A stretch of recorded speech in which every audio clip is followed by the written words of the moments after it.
Umpisa na po ang live projects natin sa darating na Saturday. Ang first station or ang unang venue po natin ay ang Phase 4. So magkikita-kita po ang mga gusto sumama po sa ating Station of the Cross or Ryan Cruises, alas 7 sa guardhouse ng Phase 4. Update na po doon sa request nating loader para sa ating chapel.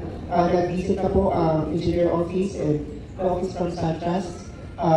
Nandito po ang ating facilitator na si Ate Esther. Accordingly, okay naman yung lot na request natin. So, ang hinihintay na lang po, gagawin na lang po ay documentation para ma-donate, para makapag-proceed na tayo dun sa construction. Maraming salamat po. Wow! Praise the Lord!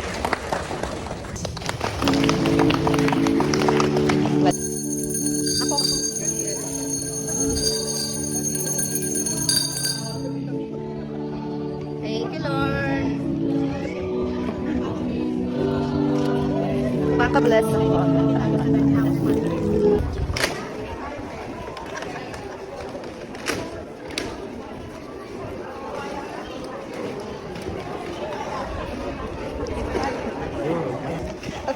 Basta ako ng holy water. Thank you po, Padre.